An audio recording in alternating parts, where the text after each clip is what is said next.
정말 전문이셔가지고 일단 저는 강의 경력은 한 20년 됐습니다. 그래서 이제 나이가 좀 많습니다. 그래가지고 강의 이런 지역에서 강의를 했고요. 그러다가 이제 이쪽으로 이제 AM학원으로 오게 된 이유가 재작년에 이제 1년 조금 넘긴 했는데 이쪽으로 이사를 왔어요. 이제 가족 문제 때문에 와이프 직장 때문에 아이들이 아직 저도 좀 어리다 보니까 그래서 부인 따라서 와이프 따라서 이 동네 와가지고 좀 쉬다가 이제 좀 이 동네에서 제가 학원을 좀 운영해볼까 하다가 사실 솔직히 맨 땅에 헤딩할 수가 없어가지고 주변 판세를 좀 보기 위해서 이제 AM학원에 들어왔는데 들어온 지 이제 한 1년 좀 넘었습니다. 1년 좀 넘어가지고 이제 좀 고등부는 좀 자리를 잡아서 그래서 이제 조금 더 확장을 하기 위해서 이제 제가 좀 중등부 그래서 지금 한 달 좀 넘었는데 중3부터 제가 일단 수업에 투입이 됐어요. 1월 초부터. 그래서 지금 중3 수업을 진행하고 있고 그리고 이제 예비 중이죠. 이제 중1도 제가 이제 다음 주부터 반에 투입될 계획이 돼 있어가지고 그렇게 안내를 드리고요. 그래서 일단은 이렇게 수업했고요. 보통 이쪽 지역에서 이제 거의 계속 서울에만 있었고 그다음에 이제 경기도 온지는 이제 저도 이제 이 학원이 처음이기 때문에 이제 딱 1년 됐습니다. 그래서 설명을 좀 시작을 하면 일단은 좀 우리에게서는 좀 먼 일이긴 한데요. 일단 수능부터 좀 설명을 드리겠어요. 이제 수능이 어떻게 나오는지를 좀 아셔야 우리 아이들이 중학교 때 어떻게 공부를 하고 어떤 목표를 가질 수 있고 어디까지 가능한지 이런 정도가 되고요. 그 다음에 올해 고1부터 해당되는 얘기인데요. 그러니까 이제 지금 예비 고1을 이제 2028학년도부터 일시 개편. 그러니까 내신의 등급제도 5등급으로 달라졌고요. 그 다음에 수능도 조금 이제 수학이라든가 국어라든가 이런 선택 사항들이 많이 달라졌어요. 그래서 사실 이 부분은 너무 자세하게 얘기할 필요는 없을 것 같고요. 대략적으로 사실 1년이 남았고 그 다음에 또 3년이 남은 때잖아요. 이제 이런 부분들이 앞으로 이런 방향으로 가기 때문에 일단은 이런 쪽이고 사실 우리 아이가 그 학년이 됐을 때에는 또 이제 정권의 변화라든가 이런 부분 때문에 또 영향을 받을 수가 있기 때문에요. 그 다음에 이제 조금 더 가까워지는데요. 이제 중3도 계시고 이제 중1도 계시지만 중학교 때 어떤 식으로 내신 대비를 이미 이제 2학년 때 하셨을 거고 그다음에 1학년 같은 경우는 올해는 이제 없잖아요. 시험이. 내년부터 이제 시험이 있을 텐데 그 시험에 중학교의 내신 경향이 고등학교와 얼마나 다른지를 좀 아시는 게 또 필요할 것 같아요. 그래야지 중학교 때 중학교의 시험을 대비해서 공부하는 게 얼마나 무의미한지 이런 부분들을 좀 안내드리고요. 그 다음에 이제 저의 수업 방식이라든가 어떤 교재라든가 이런 라인업 이런 것들을 좀 설명을 드리도록 하겠습니다. 좀 더운 상태에서 약간 끄겠습니다. 자, 그럼 일단 이거는 이제 자료집에는 없습니다. 그래서 이거 칠판을 보시면 되겠는데요. 표가 좀 너무 작아가지고 제가 대략적으로 좀 설명을 드릴게요. 아시다시피 영어는 이제 절대평가입니다. 그리고 이제 수학과 국어와 달리 상대평가를 절대평가다 보니까 학교들에서 절대평가가 이제 90점이 1등급, 80점이 2등급, 이제 70점이 3등급 여기까지만 설명을 드리면 극간이 굉장히 넓어요. 그러니까 영어 성적이 아이의 실력을 정확하게 평가한다 하지 못한다고 생각을 하는 거예요. 그러다 보니까 정시에서는 영어의 비중이 굉장히 좀 작습니다. 다른 수학과 그 다음에 국어에 또는 탐구의 영역에 비해서. 그래서 지금 이제 학교 이름들이 좀 보이실지 모르겠는데 연대 있고요. 경희대, 한양대, 이대, 고대, 그 다음에 외대, 중앙대, 그 다음에 서강대, 서울대, 성남대 다 좋은 대학교죠. 상위 10개에 있는 대학교들인데요. 일단 이 학교들을 먼저 보여드리는 이유는 이보다 조금 아래쪽에 있는 학교들도 다 똑같습니다. 그러니까 이제 이 상위 10개 대학교 안에서의 어떤 흐름을 보면 그 아래쪽에 있는 학교들도 다 따라가기 때문에 똑같습니다. 그래서 수능 총점에서 영어 반영 비율이 이 숫자가 굉장히 좀 작은 반영 비율인데요. 이게 크게 의미가 있는 건 아니고요. 정작 보셔야 되는 건 약간 튀우긴 했습니다만 영어가 1등급이 아니라 2등급을 받았을 때 그 2등급을 극복하기 위해서 수학과 국어에서 어느 정도의 점수를 극복할 수 있는지 이 정도를 비교해보면 어떤 중요도의 차이를 다 알 수 있을 것 같아요. 그래서 일단 순서가 가장 위에 있는 연대가 영어를 그래도 반영을 많이 하는 학교예요. 그리고 내려가다 보면 성균관대는 영어 반영이 가장 적은 학교입니다. 조금 설명을 드리면 아래서부터 올라가 볼게요. 성대 같은 경우에는 영어가 1등급을 받던 2등급을 받던 점수가 똑같이 배정돼요. 그러니까 2등급까지는 만점을 주는 거죠. 그러니까 이제 영어의 비중이 굉장히 적게 되는 거예요. 의미가 없어지는 거예요. 2등급까지는. 근데 점점 올라가면서 반영 비율이 좀 올라가요. 그래서 가장 높은 학교가 연대인데요. 연대 같은 경우에는 영어 1, 2등급의 차이를 국어 5점, 수학 5점으로 극복할 수 있어요. 그러니까 이제 영어가 1, 2등급이면 이제 90점까지가 1등급이고 2등급이 80점이기 때문에 이제 10점 차이가 있습니다. 10점 차이. 대략적으로 얘기했을 때. 그냥 그 10점 차이를 국어 5점과 수학 5점으로 극복이 가능하다는 거죠. 국어 5점 또는 수학 5점. 그러니까 그냥 단순하게 계산했을 때 이 연대 가장 많이 반영하는 학교마저도 영어보다는 국어 또는 수학이 2배 더 중요하다 정도가 되시면 되겠어요. 10점을 5점으로 극복할 수 있으니까. 그 다음에 이제 1부터 3등급, 그러니까 3등급 아이가 1등급 아이와의 점수 차이를, 영어로서의 점수 차이를 얼마큼 극복할 수 있는지요. 그러니까 이제 영어적으로는 20점 차이가 되겠죠. 그러면 아까 이제 1, 2등급을 똑같이 취급했던 성대의 경우에는 3등급까지도 0.9점, 1점이에요. 그러니까 거의 차이가 없는 거죠. 그러니까 수학 한 문제, 영어, 국어 한 문제도 안 되는 정도의 차이가 되겠습니다. 그러니까 그만큼 영어의 비중이 적은 거고요. 또 올라갈수록 역시 연대 같은 경우를 보시면 5점이었다가 일단 2배로 늘었어요. 하지만 그래도 20점 차이를 12.5점으로 극복 가능하니까 뭐 이제 2배까지는 아니지만 그래도 이 수학과 국어가 더 중요한 과목 이해되고요. 근데 이제 생각하실 건 그 다음 단계예요. 1부터 4등급, 그러니까 4등급을 받은 학생이 1등급을 받은 학생을 극복하기 위해서 필요한 점수죠. 이제 영어 점수는 이제 30점 차이가 되겠죠. 근데 여기서 갑자기 점수가 뜁니다. 그러니까 12.5점이었던 게 2배로 25점이죠. 영어에 30점인데 수학과 국어에서 25점, 거의 비슷해지죠. 그리고 이제 여기는 또 이제 크게 의미가 없다 하더라도 그래도 점수의 차이가 0.9점 1점이었는데 한 8.3점 9.7점. 그러니까 중요도가 조금 한 10배 가까이 증가를 하는 거죠. 그러니까 이제 이 상위권 대학교에서 생각하는 건 뭐냐면 국어 수학이 줄어나고 영어는 이제 절대평가다 보니까 1, 2등급까지는, 그러니까 2등급까지는 또는 3등급까지는 그냥 거의 비슷하게 취급을 하겠다는 거죠. 이거보다는 차라리 국어 수학을 잘해라. 가 되는 거죠. 근데 아무리 그렇다 하더라도 영어가 3등급이 넘어가게 되면, 영어가 4등급이면 우리 학교는 좀 받아주기 그래. 너무 못하잖아. 가 되는 거죠. 그래서 여기에서 이제 3등급까지는 어느 정도는 극복이 가능하고 그렇다고 해서 3등급을 맞아야겠다는 아니죠. 왜냐면 다른 과목으로 극복하는 게 쉬운 게 아니거든요. 물론 아이들 중에서 이제 영어가 좀 부족하지만 국어 수학에 특출난 아이들은 충분히 도전할 수 있겠죠. 근데 이제 남과 똑같은 상황이라면 이것도 큰 걸림돌이 되겠지만 그래도 3등급 이내를 맞아준다면 일단 비변을 볼 수 있다는 거예요. 그리고 이제 또 학교가 이게 다가 아니기 때문에 다른 학교들 경우에는 좀 그 정도의 수학, 그 정도의 국어, 그 수준의 국어 정도면 극복이 가능하다는 거죠. 그러니까 이제 역시 정시 수능으로 하는 정시에서 영어의 비중이 적지만 그거는 그래도 2등급 또는 최소한 3등급까지 거기까지는 맞아줘야지 어떻게 또 이제 다른 과목으로 회복이 가능하다 정도로 보시면 되겠습니다. 이제 이 표는 이거고요. 그 다음에 다음에도 표가 하나가 더 있는데요. 똑같아요. 이건 이제 아까 보여드렸던 게 인문계열인데 굳이 구별하지 않는 이유는 인문이나 자연계열이나 똑같습니다. 그냥 핵심 정도만 보여드릴게요. 아까 영어가 연대가 5.5점이었죠. 그 다음에 성대는 빵점이었죠. 차이가 없었죠. 역시 그 다음에 3등급까지 20점을 구별하는 게 12.5점. 그 다음에 여기서 거의 뭐 1점 남짓 정도가 되고요. 그 다음에 2배로 올라가고요. 그 다음에 역시도 이제 10배 한 가까이 올라가죠. 그러니까 인문계든 자연계든 똑같은 비중으로 영어를 반영하는 거죠. 국어 수학의 비중은 다르겠지만 이 정도 이제 결국 우리는 3등급 이내 70점 이내 정도의 이제 목표를 갖다 세워야 되는 거예요. 그러니까 최소라고 생각하시면 되고요.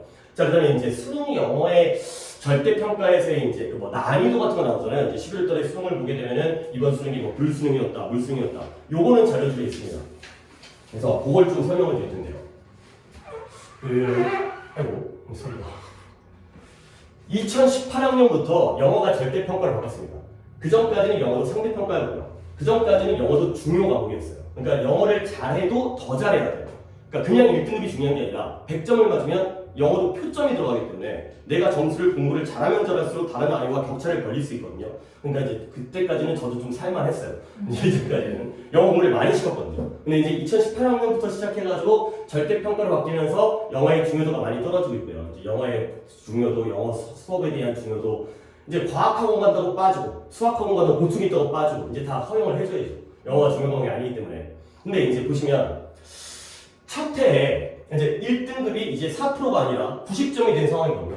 1등급이 10%가 나왔어요. 그러니까 그 전까지는 1등급이 4%였는데 갑자기 2배 이상 늘었죠. 그렇죠? 그 다음에 2등급은 11%인데 19%가 나왔으니까 역시 2배 가까이 늘었죠. 근데 그러니까 영어는 만만하구나 라는 이제 생각을 들게 된 거죠. 근데 이게 어떤 통계의 오류라는 게 요 안에는 이전에 상대평가로 공부해왔던 재수생들이 많이 포함되죠. 어차피 수능은 재수생들이 잘 보기 때문에. 그러니까 한 절반 정도는 거의 절반이거든요. 그러니까 1등급의 절반은 다 재수생들이에요. 그러니까 절반 정도는 상대평가로 공부를 많이 했었던 아이들이 포함되어 있기 때문에 등급의 이제 비중이 올라간 거예요. 비율이 올라간 거예요. 그랬더니 그 다음에 바로 5.4로 떨어졌죠. 그러니까 난이도가 갑자기 어려워진 게 아니었어요. 그러니까 이거 보고 영어는 이 정도 점수가 나오는구나, 나 대충 하면 되겠구나 라고 생각하니까 등급 비율이 확 떨어지죠. 그러니까 1등급 비율이 10, 5, 7 갑자기 10이 올라가고요, 6 떨어지고 막 4까지 떨어져요.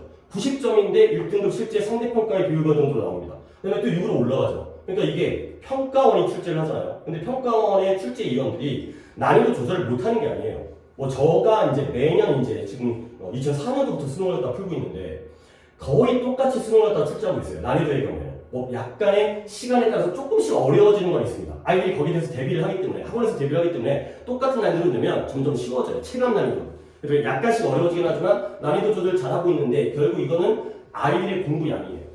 쉽게 나왔다는 소문이 나면 공부 안 하고, 영어가 어렵대, 이것 때문에 큰일 났네, 그러면 또 공부하고, 계속 이제 등락이 되는 거죠. 그러다 보니까 1등급의 이 비율이 거의 2배의 격차까지 막 이제 이 유동이 굉장히 커요. 근데 이제 2등급을 보시면 2등급도 뭐 이제 거기에 따라서 같이 바뀌긴 하는데 약간의 좀 특징이 있어요. 1등급의 비중이 줄었죠. 근데 2등급의 비중은 늘었어. 약간 반대로 가요. 그러니까 문제가 어려우면 같이 떨어질 거예요, 비율이. 근데 그게 아니라 1의 비율이 줄면 2의 비율이 올라가고. 그러니까 약간 얘네들이 공부를 갖다가 좀 덜 하면 1로 내려가는 거죠. 그리고 좀 열심히 하면 이쪽에 있었더니 절대평가니까 90점 넘어가지고 위로 올라가고요. 그래서 결과적으로는 1, 2등급을 합산했을 때는 거의 차이가 없어요. 물론 이제 요럴 때 있죠. 이제 공부 안 해갖고 확 떨어졌을 때도 있긴 하는데 거의 2등급까지 합산 비율이 한 20% 이제 쭉 보시면 뭐 약간의 최근에 좀 떨어진 부분도 있긴 하지만 한 평균을 내면 20% 중반 정도입니다. 20% 중반. 1, 2등급의 합산이 20% 중반. 그러면 20% 중반이라는 의미가 뭐냐면 상대평가로 봤을 때는 요게 4등급이에요. 4등급 초반. 그러니까 상대평가로는 23%까지가 3등급이거든요. 그러니까 23%를 넘게 되기 때문에 3등급 후반일 수도 있겠지만 4등급 초반이 바로 영어의 2등급을 받을 수 있는 거죠. 그러니까 이제 물론 가상의 학생이긴 하지만 어떤 학생이 국영수의 실력이 균일하다고 했을 때 국어 수학이 4등급 초반이긴 하지만 어쨌든 등급이기 때문에 4등급이 나온 아이가 영어로는 2등급을 찍을 수가 있다는 거죠. 그러니까 영어가 아무래도 다른 과목에 비해서 좀 수월하게 느껴질 수 있다는 거죠. 자, 그 다음에 이제 3등급까지 보시면 3등급도 굉장히 비율이 있죠. 그러면 3등급을 합치게 되면 거의 50%, 43%에다가 이렇게 왔다 갔다 하니까 거의 더 안 바뀌죠. 여기가 다 거의 안 바뀌죠. 여기의 경우에는 40% 후반이에요. 3등급까지가 40% 후반. 거의 절반 가까이가 3등급에 없는 거죠. 그러니까 3등급이 70점입니다. 70점. 그러니까 아까 나왔던 그 70점 이내로 들어가야 되는데 그러면 4등급 후반이면 이거는 5등급이에요. 5등급 중반이죠. 그러니까 딱 전국의 중간, 전국의 평균 정도. 그 정도 아이들이 3등급을 갖다가 찍게 되는 거죠. 그러니까 상대평가로서 아까도 이제 그런 이상적인 약간 어떤 상상 속의 인물, 국영수를 갖다가 균일하게 공부한 아이가 국어 수학이 5등급이에요. 근데 영어는 3을 찍을 수가 있다는 거죠. 그렇죠? 그러니까 아무래도 등급을 따는 데는 절대평가이기 때문에 등급을 따는 데 유리할 수밖에 없어요. 자기 점수만 유지해주면 되기 때문에. 근데 상대라는 경우에는 남들이 더 공부하면 자기도 더 공부해야 되잖아요. 그렇죠? 근데 절대의 경우에는 남들이 더 공부하든 말든 내 등급은 유지할 수 있다는 거죠. 그래서 영어가 이제 주요 과목이 아니라 이제 전략 과목이 됐습니다. 전략 과목. 자기 등급을 유지해서 이제 최저를 맞추는 데 가장 유리해요. 자기 등급을 다 꾸준하게 유지할 수 있기 때문에.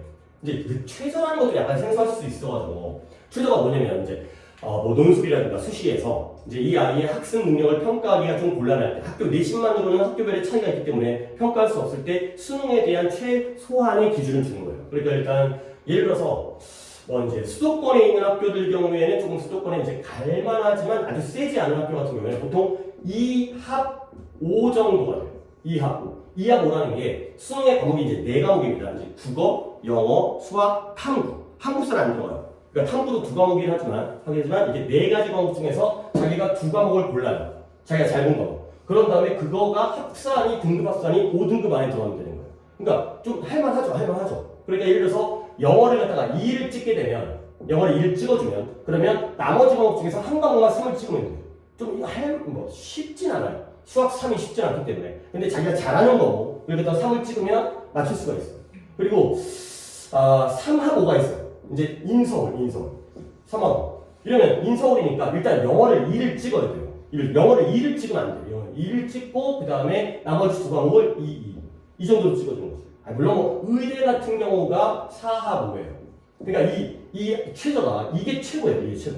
4과목이 5개를 갖다가 4과목이 5등급이니까 1112까지가 이제 허용되는 거죠. 물론 뭐 이제 더 그 안에서 또 다른 스펙이라든가 이런 것들을 의대는 보겠지만, 그러니까 가장 높은 최저가 이제 가장 어려운 최저가 4합 5인데, 그럼 이제 역시 뭐 얘는 다 1을 찍어야 되는 상황이라지만, 그러니까 이런 등급, 이런 최저를 맞출 때는 결국 영어로 등급을 따는 게 가장 유리한 과목, 이렇게 좀 생각을 해주시면 되고요. 물론 하지만 이렇게 이제 아이들이 영어를 공부를 안 한다는 게 약간 어떤 의미면 이제 애를 갖다가 때려가지고 족쳐서라도 영어를 공부하면 되겠구나는 아니에요. 공부할 시간이 없어요.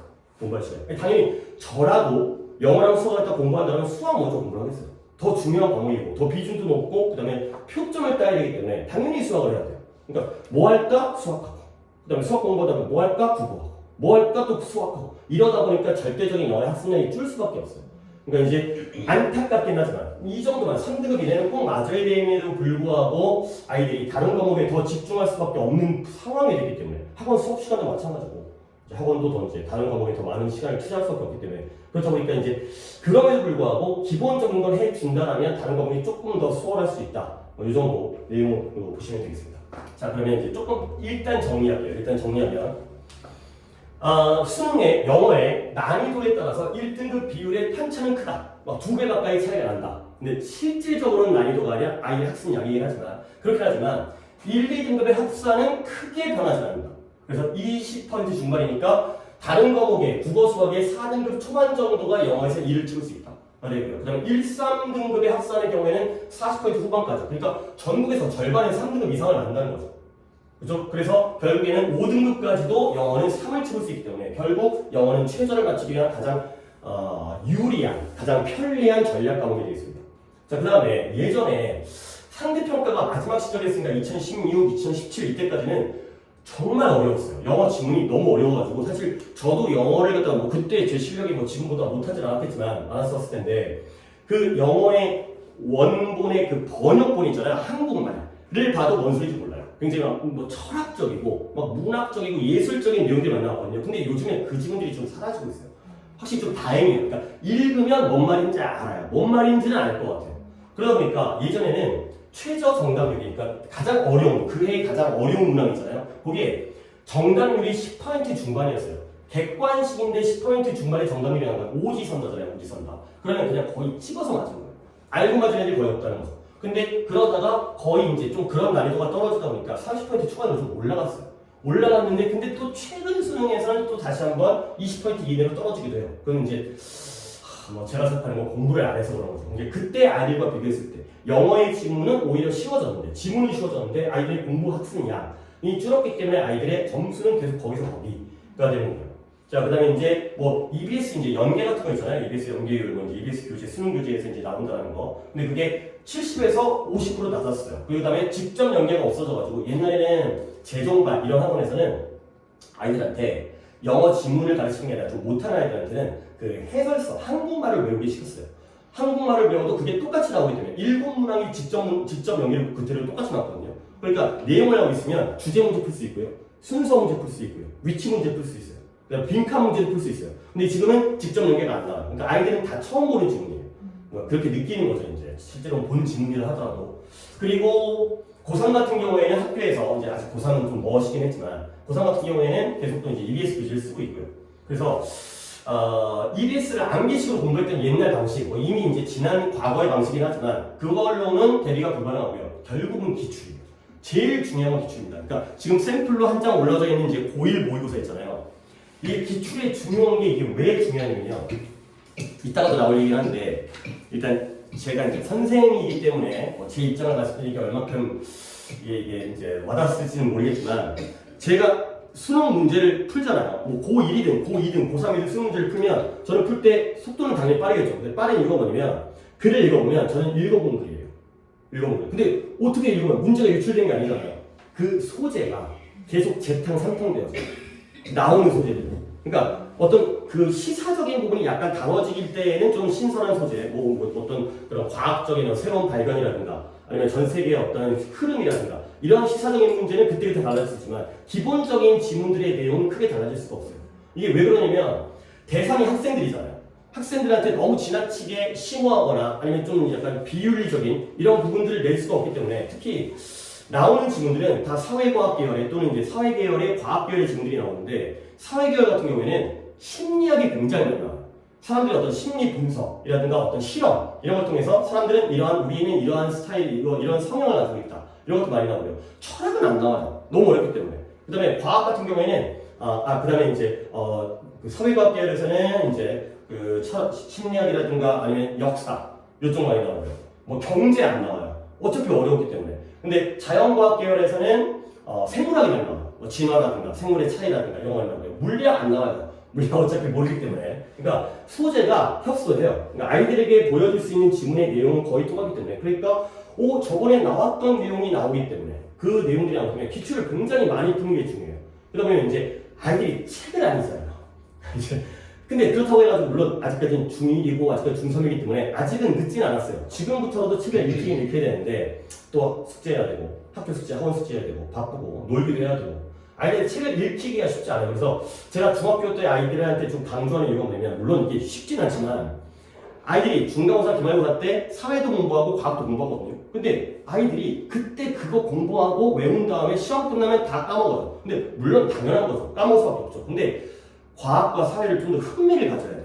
그러니까 그 수준이 수능에 영어에 나오는 수준이 고등학교 사회과학이 아니에요. 중학교 사회과학이에요. 그 소재들이 나오거든요. 근데 아이들이 그 내용을 갖다가 몰라요. 그때 시험만 딱 보고 다 버려버리게 됩니다. 그러니까 이게 그걸 갖다가 뭐 장기 기억으로 남긴다는 게 억지로 시킨다고 되는 것 같지는 않고요. 좀 흥미를 가져야 돼요. 세상이 어떻게 돌아가는지 과학적인 뭐 그런 어떤 차라리 뭐 유튜브 영상을 갖다 보여준다 하더라도 과학 계통에 그렇게 하더라도 좀 관심을 가지시면 그게 머릿속에 남게 되면 확실히 배경식이 있는 아이들 가르치기가 굉장히 편해요.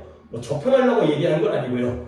그래야지 아이들도 이해하기가 굉장히 글을 이해하는 게 굉장히 도움이 돼요. 말귀를 알아듣고 내용을 들어본 적이 있고 그러니까 그러니까 축구에 관한 질문도 나오거든요. 그러면 남자애들은 알아들어요. 근데 여자애들은 뭔 말인지 몰라요. 무슨 상황인지 몰라요. 이런 것 때문에 그러니까 아는 거, 자기가 아는 분야가 당연히 국어뿐만 아니라 영어에도 도움이 되는 거죠. 제가 무슨 얘기를 하다 이렇게 하는지 모르겠는데 기출 그러니까 기출을 정말 문제를 읽고 이거 맞았다로 끝내는 게 아니라 여기 나왔던 물론 그 좋은 내용인지 나쁜 내용인지는 아이들은 모르죠. 그건 이제 저의 도움이 필요하죠. 이 내용은 좀 기억해라. 그리고 이제 그 소재로 나왔던 다른 기출 지문까지 좀 설명을 좀 해주고요. 자 그래서 이제 뭐 3등급 최소 그리고 2등급 더 나아가서는 1등급 맞으면 무조건 좋잖아요. 1등급 맞으면 아무리 2가 뭐라 하더라도 이거 1이면 다른 과목은 거의 갈아 마셔도 이제 합계를 맞출 수가 있는 거기 때문에 그러면 1등급을 맞으려면 1등급은 100점을 맞을 필요 없습니다. 가장 어리석은 게 이제 수능 영어 100점인 거죠. 그 시간에 다른 과목을 공부해야 되는 거기 때문에 그래서 혹시 실수할 수 있으니까 2점짜리, 3점짜리 하나 틀릴 수 있으니까 92, 3점을 유지하기 위해서는 고1 모의고사 정도는 97점 100점까지는 필요 없지만 실수가 있기 때문에 이 정도는 유지를 해줘야 되고요. 점점 더 난이도가 올라가잖아요. 이제 근데 아이들의 실력은 거기를 못 따라가요. 다른 과목 공부를 해야 되기 때문에 그러니까 영어 실력은 고1 때나 고2 때나 고3 때는 솔직히 거기서 거기에요. 근데 그래도 영어를 잘하는 것 같은데 그건 영어 실력이 는 게 아니라 사고력이 는 거고요. 여러 가지 공부하다 보니까 국어 지문 읽다 보니까 또 배경식이 좀 생기는 거고 그런 거에 영향을 받아서 성적이 오르는 거지 진짜 단순하게 영어 실력은 그렇게 많이 늘지 못해요. 그래서 이제 고1 때는 97점, 고2 때는 95점 이 정도를 좀 유지해 줘야지 뭐 이제 2등급이라면 이거에서 한 10점 정도 더 아래쪽으로 잡아주시면 좀 이제 이렇게 점수를 유지하는 게 필요하다 정도가 되겠습니다.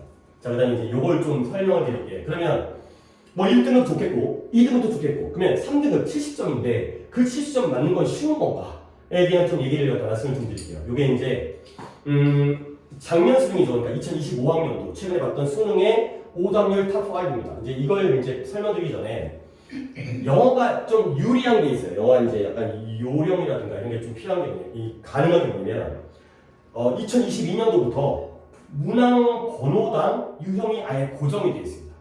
그러니까 몇 번이 무슨 영역인지가 똑같아요. 그전까지 조금 중구난방이었거든요. 근데 이게 완전 고정돼가지고 이제 그때부터는 2, 3, 4 지금 이제 3년 됐거든요. 이때까지 지금 현재까지 올해도 그럴 거고 고정이 되어 있어요. 그래서 제가 이제 그 고1 모의고사 샘플을 지금 올려드린 게 한번 이제 보세요. 첫 페이지부터 아이들이 시험지가 이렇게 되거든요. 좀 크긴 한데 이보다 200개짜리 시험지긴 하지만 첫 페이지에 1번부터 11번 또는 12번까지 나와 있어요. 듣기죠. 그 다음에 다음 페이지를 2페이지를 넘기시면 좌측 2페이지의 왼편이 듣기 17번까지 나옵니다. 그 다음에 2페이지의 오른편이 18 목적, 19 신경, 20번 주장 이렇게 그 자리 원래 자리까지 똑같아요. 페이지의 배치까지. 그리고 3페이지를 보시면 21번의 함축적 의미 조금 어려워요. 그 다음에 이제 난이도를 제가 좀 설명드리면 듣기가 쉬워요. 듣기 쉬워요. 아니 듣기 틀리는데요. 그게 문제가 있는 거죠. 그러니까 일단 듣기는 이제 어렸을 때 좀 영어 학원에다가 투자를 하셨으면은 충분히 할 수 있어요. 우리 아이는 듣기가 중학교 때 충분히 커버 가능해요. 중학교 때 많이 좀 들려주면 이거 듣기는 진짜 쉬워요. 그러니까 전국 단위 정답률이 거의 90%예요.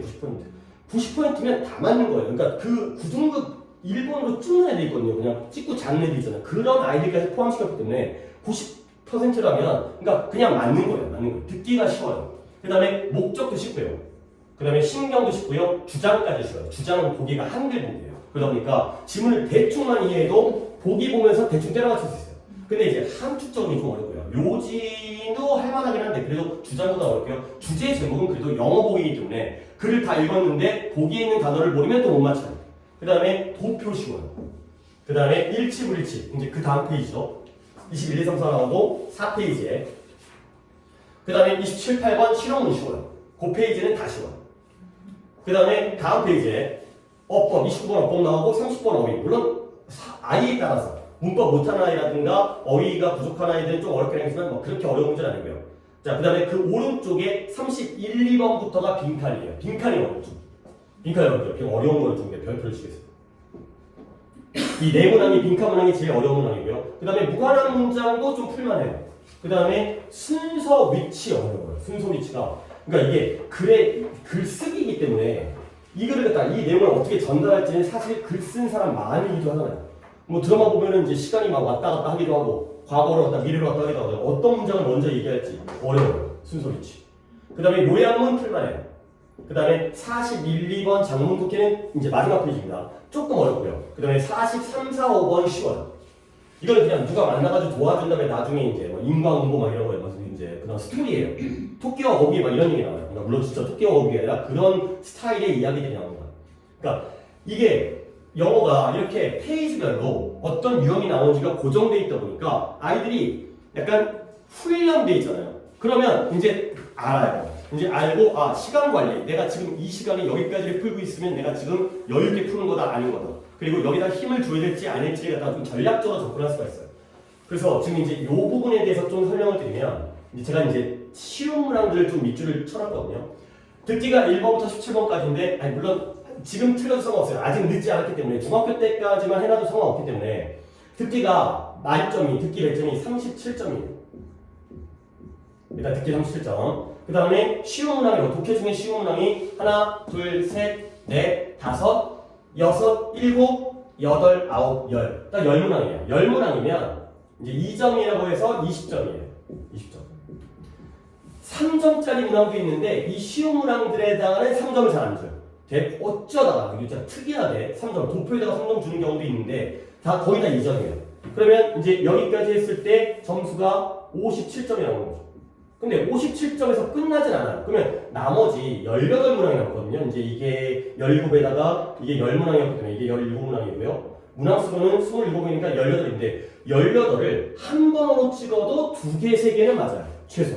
그러니까 결국 영어는 여기다가 이제 플러스 알파를 해야죠. 이제 찍어서 아이들이 뭐 수능 보러 가가지고 나는 이 문제를 모르기 때문에 나는 답안지 마킹 안 하겠어. 이러한 정직한 아이들은 없기 때문에 그러면 60점 이상이 나오는 거죠. 그러니까 영어가 기본 점수가 있는 과목이에요. 기본 점수. 듣기를 못하면 그건 솔직히 개인의 성향이기 때문에 어쩔 수가 없긴 한데 60점이라는 기본 점수를 받고 시작하는 거죠.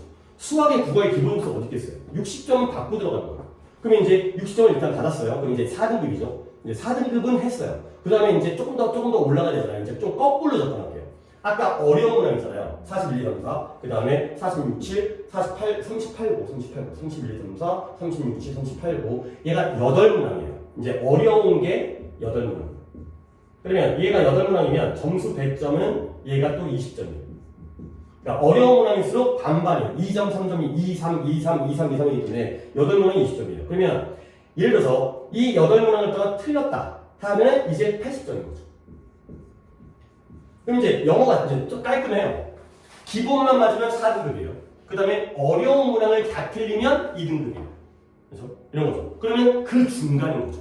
어려운 문항도 아니고 쉬운 문항도 아닌 그 나머지 문항들을 내가 몇 개를 맞을 수 있느냐. 거기에서 이제 여기에 등급이 결정이 되는 거죠. 그러니까 이제 요 부분들.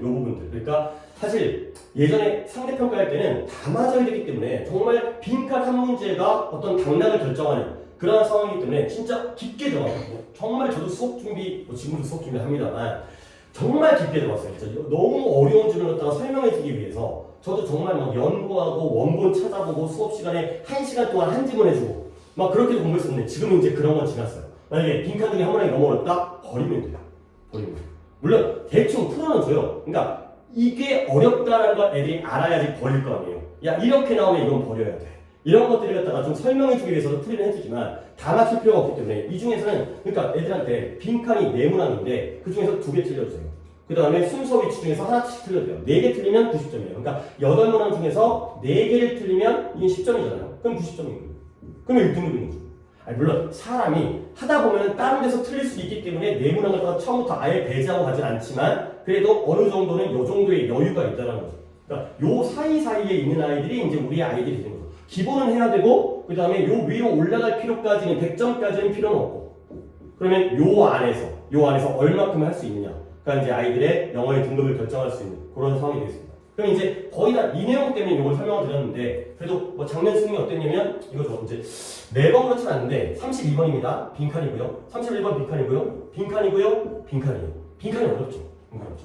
근데 어차피 빈칸이 어렵거나 아니면은 순서 위치가 어려워요. 순서 위치가. 이런 것들이 이제 그래서 작년에도 이게 84.32 오답률이면 맞은 애들이 15.7인 거예요. 굉장히 안 어려웠어요.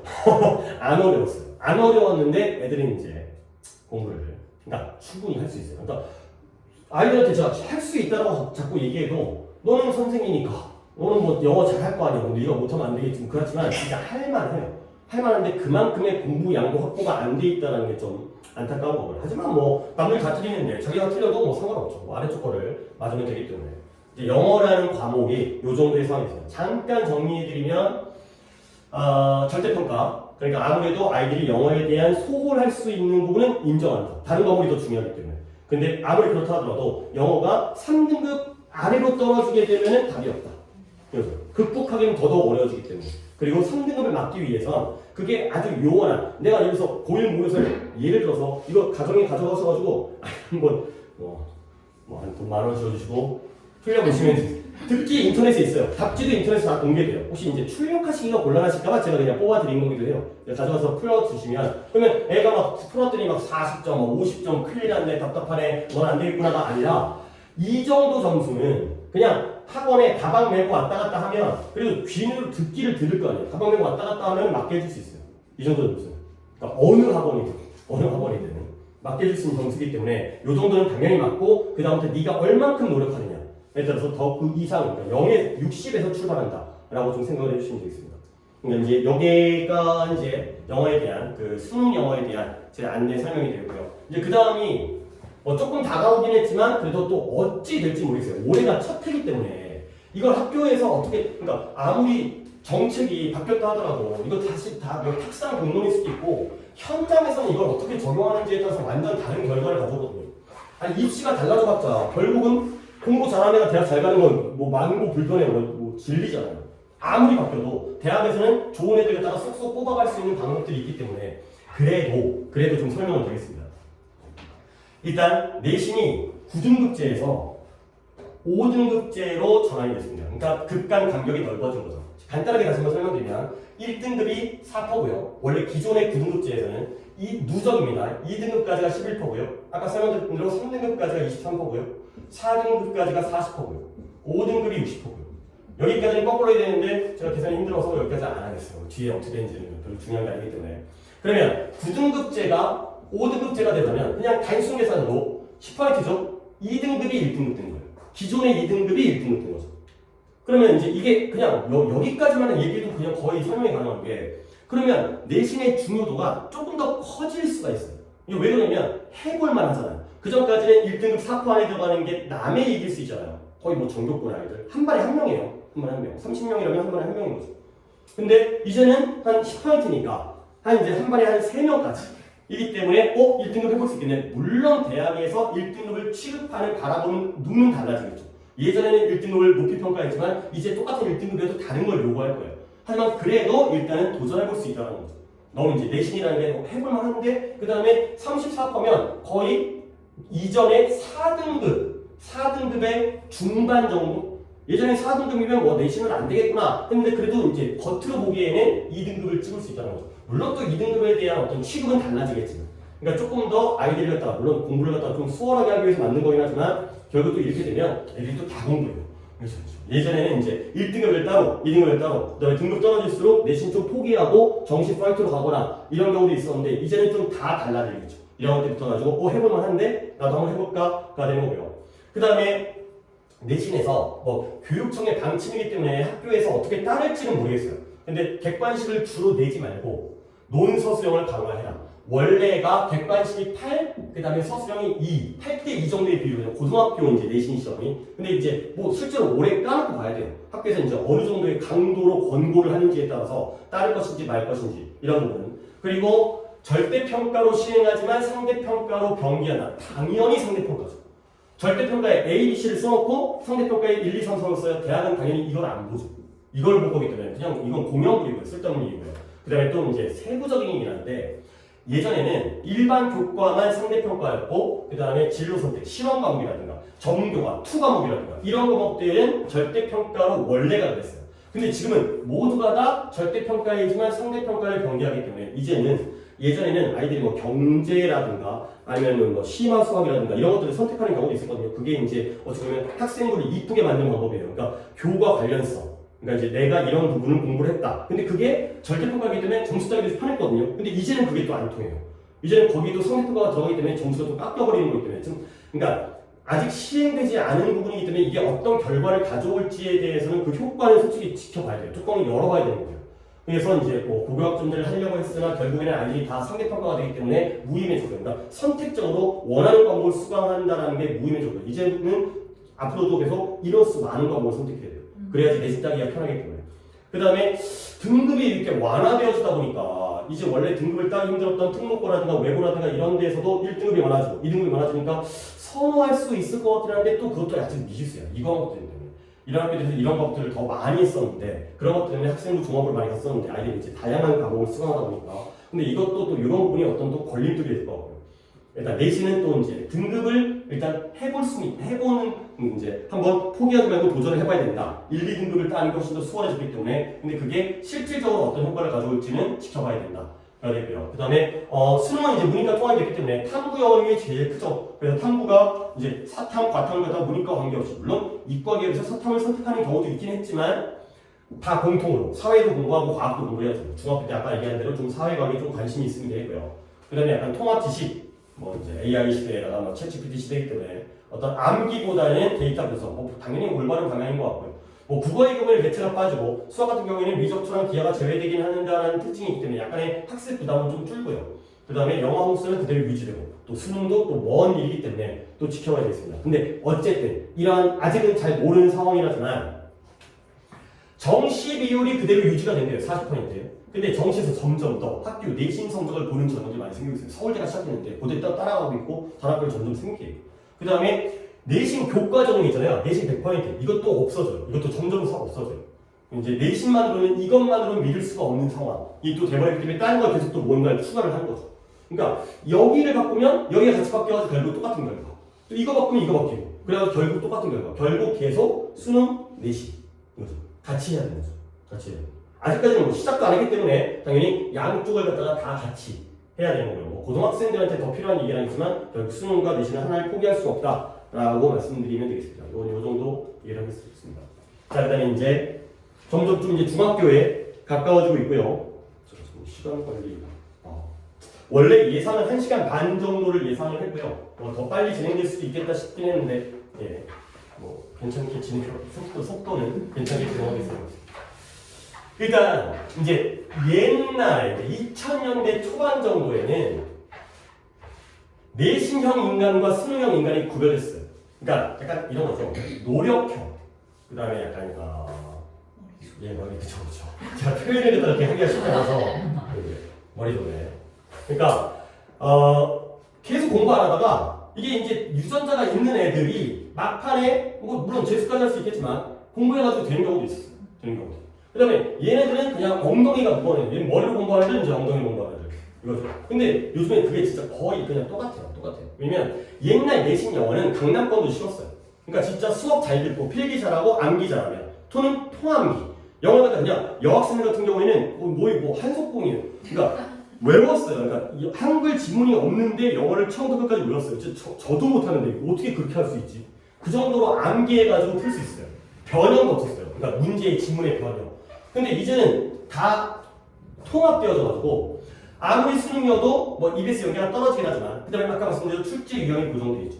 그러니까 이제 반복하면 어렸을 때 많이 풀어보고 기출 많이 풀어보면 아무리 늦게 시작한 놈이 아무리 머리가 좋아도 처음 보는 지문과 그 다음에 좀 머리가 딸려도 많이 봤던 지문과 이게 싸움이 안 돼요. 싸움이 안 돼요. 얘가 더 유리한 거죠. 많이 봤던 아이가. 그러니까 약간 역시 영식 좀 엉덩이죠. 그 다음에 지문 문제 나오는 거 뻔히 나온다는 거죠. 같은 지문이 계속 반복돼서 나오기 때문에 재통상 다. 근데 내신의 경우에는 이제 또 변형 총리로 나와요. 그러니까 원래 시험 범위에다가 바꿔요. 그리고 약간 뭐 우리가 보통 다 관영고를 가긴 하겠지만 또는 뭐 아닐 수 있겠지만 이저 학교들은 외부 지문을 잘 내지는 않아요. 근데 이제 저기 동암고는 또 외부 지문을 내더라고요. 평촌도 조금 내고요. 관영은 안 내고요. 그다음에 시험 범위가 학교 시험 범위가 굉장히 넓어지고 있어요. 그러다 보니까 결국 노력만으로가 아니라 약간 실력도 필요하고요. 그다음에 이거는 뭐 그냥 실력뿐만 아니라 노력도 필요하고 약간 이런 상황이 되는 거죠. 그러니까 이제 이렇게 그러니까 점점 더 아이들이 힘들어지는 것 같아요. 아이들이 공부하기에 사실 뭐 옛날에는 어떻게 보면 좀뭐 옛날에도 열심히 공부하긴 했지만 그래도 지금보다는 좀 난이도뿐만 아니라 준비해야 될 것, 공부해야 될 양 적으로는 옛날에 좀 더 편했던 것 같아요. 점점 더 어려워지는 거죠. 그리고 이제 중3 어머니 같은 경우는 이제 뭐 2학년 때 이제 내신을 다 1년 동안 보셨겠지만 저도 이제 내신 아이들 중3 아이들 보면 2학년 때 내신 어땠어? 그냥 거의 다 100이에요.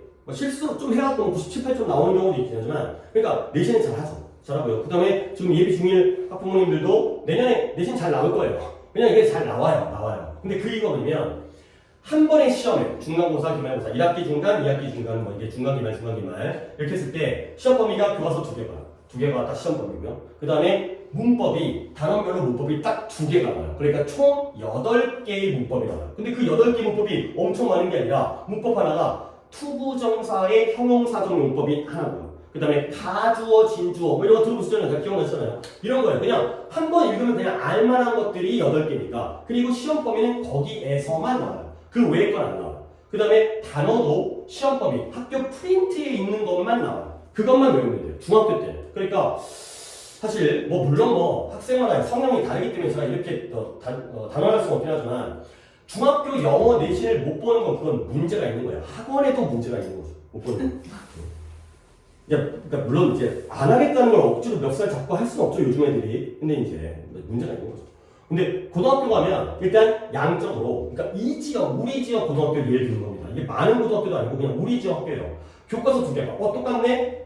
본문의 길이가 3배 또는 4배 이상 길어요.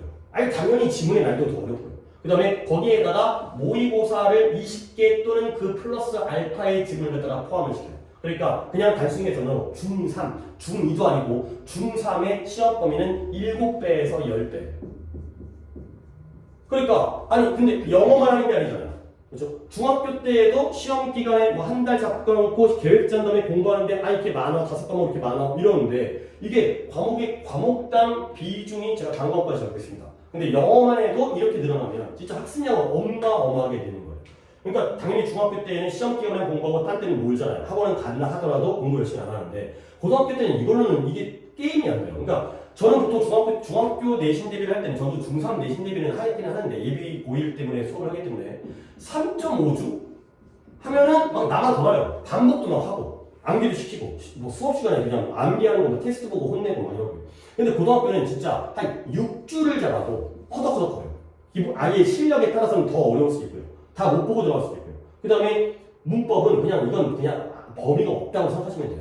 지문에 있는 전체 문법이에요. 안 나오는 문법이 있을 수가 없어요. 모든 문법이 다 나오거든요. 그럼 그거 다 나와요. 그 다음에 어휘 제한이 없어요. 범위가 없어요. 그냥 뭐가 나오면 선생님이 중요하다고 생각하시는 어휘가 나와요. 그거 뭐가 나오는지 어떻게 알아요? 그냥 아무거나 나온다는 거죠. 아무거나. 그러니까 이게 양적으로 너무너무 어마어마하기 때문에 그러니까 차이가 너무 어마어마하기 때문에 그래서 그러니까 진짜 중학교 때 영어를 좀 나는 100점이었으니까로는 이게 싸움이 안 되는 거죠. 우리가 딴 데를 가는 것도 아니고 이 동네 학교를 간다 하더라도 이제 여기서 벽에 탁 걸리는 거예요. 그러니까 이제 제가 작년에 와서 1년 동안 고등부 아이를 가르치면서 느꼈던 바가 준비가 너무 안 돼 있다. 이런 거였어요. 그러니까 미리 선행을 많이 안 하는 거죠. 근데 선행이 중요한 건 아니라고 생각을 하지만 그래도 아예 이런 거에 대한 걸 생각을 안 하고 있는 거예요. 그러니까 이렇게 어려워진다라는 걸 생각을 안 하고 그냥 자기가 할 만큼 했다라고 이제 착각을 하고 있는 거죠. 그리고 이제 그래서 올해 이제 한 달 반 되긴 했지만 중3만에 들어갔거든요. 아이들 말 잘 듣고 착해요. 착하고 근데 진짜 안 돼 있어요. 진짜 안 돼 있어요. 아니, 물론 지금 늦진 않았어요. 지금부터라도. 그러니까 작년에 제가 느꼈을 때 아 이러면 너무 늦었다. 그러니까 시험을 봐야 되는데 안 돼 있으니까 늦은 거잖아요. 당장 이 중간고사를 봐야 되는데 그게 안 돼 있어요. 그 점수를 줄래야 따질 수가 없어요. 근데 그래도 그러니까 1년 일찍 시작하자라고 해서 중3을 내려갔고 그리고 저도 참 걱정을 했어요. 그러니까 이제 주로 고등부 강사이기도 하고 아시다시피 아이들은 젊고 이쁜 선생님을 좋아해요. 아, 진짜 그래요. 말도 잘 듣고 그래서 근데 이제 약간 아저씨가 들어와가지고 이제 아빠뻘에 아저씨가 들어와가지고 이래라 저래라 그러면은 집에서도 아빠한테 잔소리 듣는데 또 잔소리 듣니까 싫겠죠.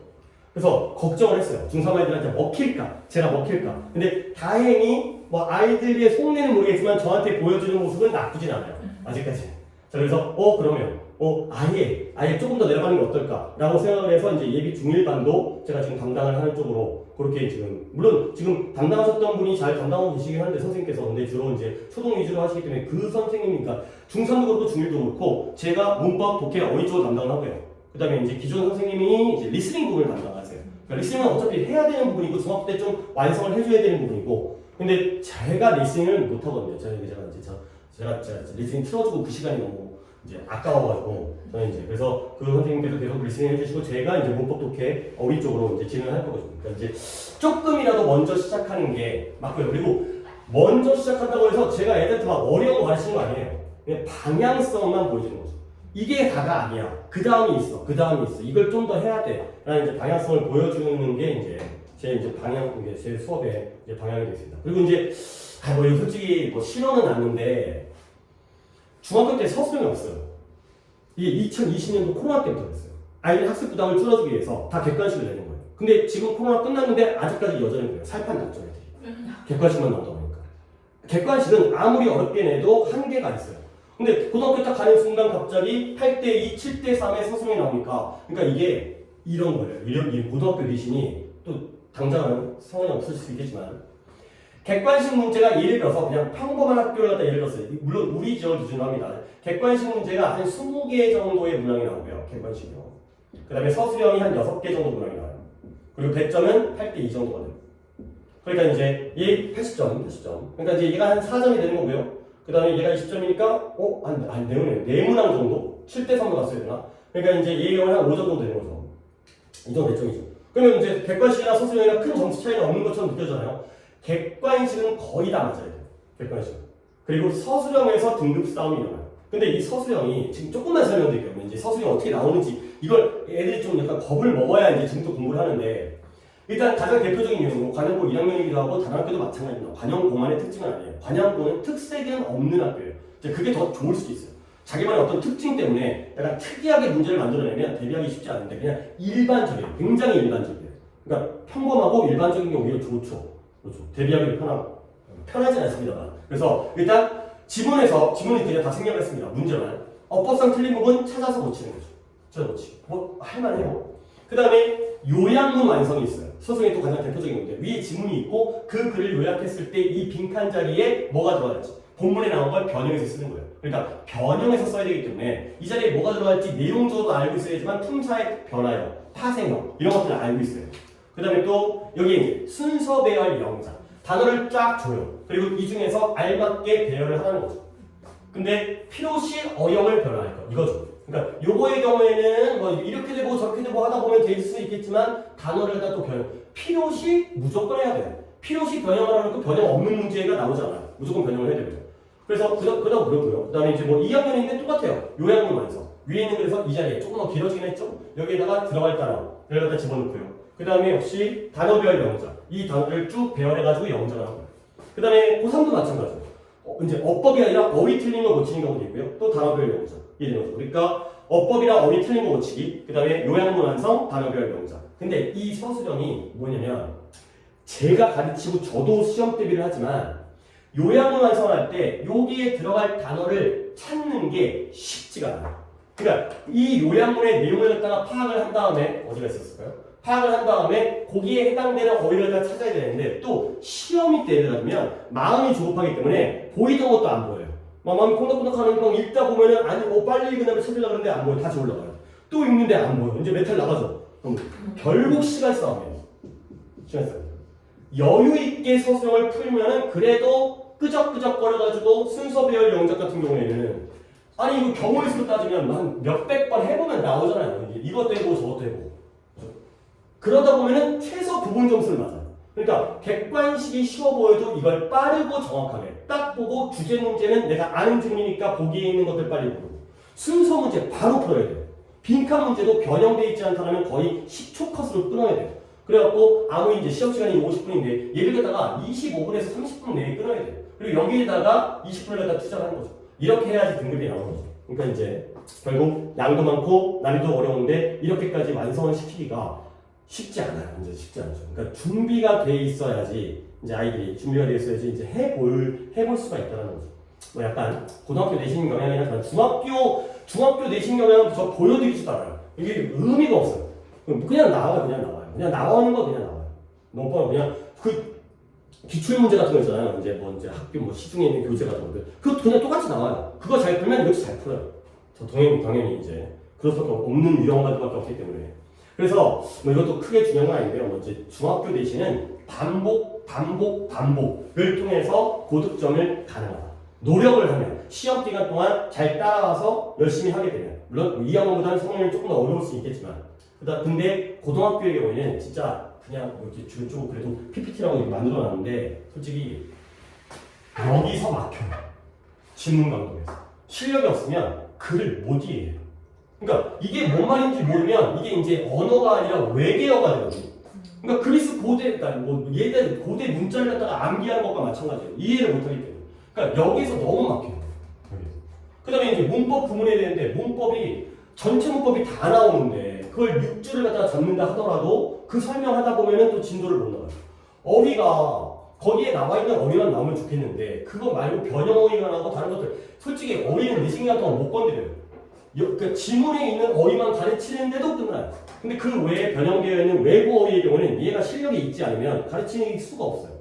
그리고는 막 순서의 맥락이라든가 이런 것들도 이해해야 되고요. 그리고 나서 핵심적으로 이건 왠지 서술로 나올 것 같아. 그런 것들을 또 할 수 있어야 되는데 사실 여기까지 도달을 못한다는 게 문제인 거죠. 거의 이제 여기서 끝나버리니까 한 여기까지가 다 끝나버리니까 그 정도면 이제 양적으로 실력적으로 좀 이제 어려운 부분이 되겠습니다. 그래서 이제 좀 설명을 드리면 점점 더 가까워지는데요. 그러니까 제가 그래도 이제까지 20년 동안 이걸 해갖고 밥을 먹고 벌어먹고 살았으니까 이제 저의 어떤 너무 거창하게는 알 수 있겠지만 저의 어떤 교육 철학입니다. 저는 이제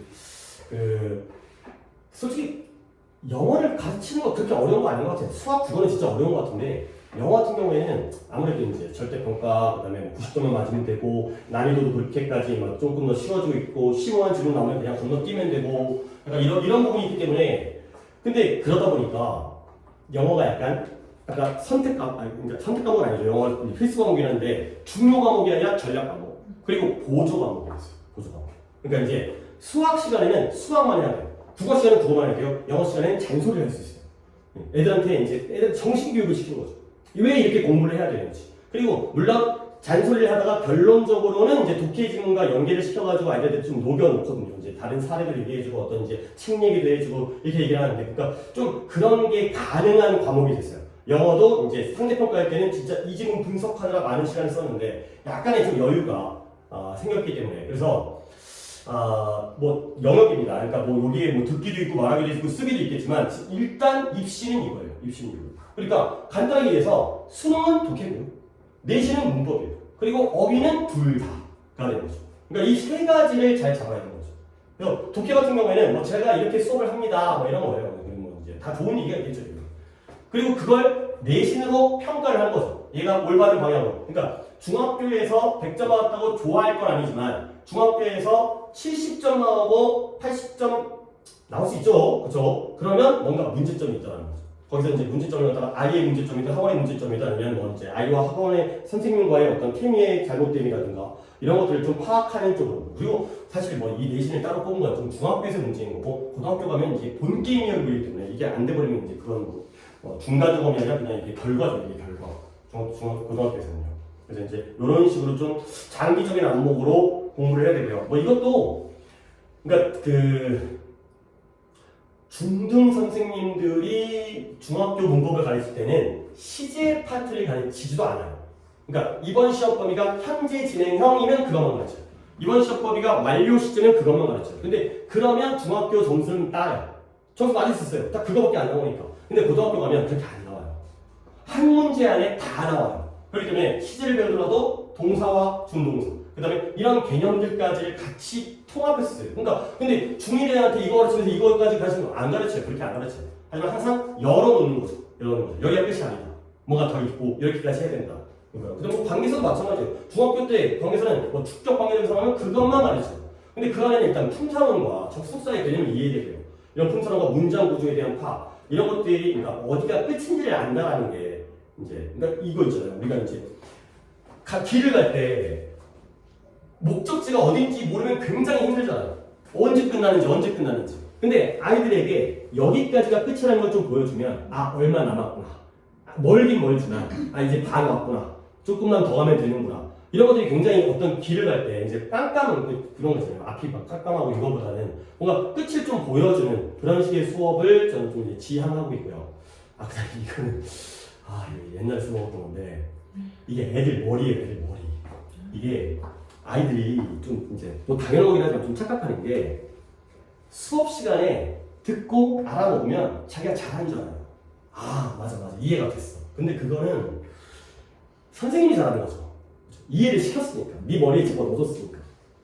근데 우리는 그 머리에 집어 넣어주는 거를 평가하는 게 아니잖아요. 대학은. 그래서 너 얼만큼 공부 많이 했니? 너 학원 얼마나 오랫동안 돈 퍼붓니? 뭐 이런 거가 아니잖아. 그렇죠? 꺼내야 되잖아. 집어 넣는 거가 아니라 꺼내는 걸 해야 되는데 이렇게 막 집어넣다 보면 꺼내지를 못해요. 그쵸? 공부 많이 하고 뭐 학원에 많이 다니고 있는데 아는 게 없어요. 시켜보면 대답을 못해요. 그리고 뭐 물어보면은 뭐 들어본 것 같대. 다 들어봤죠. 그래서 아이들의 머리통을 근데 더 심한 건 이런 경우 있어요. 뭔가 진짜 엉망진창이 되는 거죠. 엉망진창. 그러니까 이걸 좀 초반에 잡아야 돼요. 초반에. 진짜 고등학교 가고 머리가 이렇게 돼 있으면 솔직히 그러니까 진짜 이 바깥만 보이잖아요. 아는 게 없어요. 다 다녔거든요. 배웠거든요. 다. 이렇게 되는 거죠. 그러니까 진짜 좀 약간 너무 이상적이어서 너무 인위적이긴 하지만 보통 이렇게 머리를 좀 만들어줘요. 그러니까 집어넣을 때 각각 자리를 갖다 잡아서 집어넣어줘야 그러니까 머리에다가 이 섹션을 구획을 만들어놔야 애들이 집어넣으면서 그러니까 목차가 굉장히 중요해요. 문법을 배울 때. 그러니까 투부정사의 형용사도 문법을 가르치면 안 돼요. 아예 처음부터 시작해야 돼요.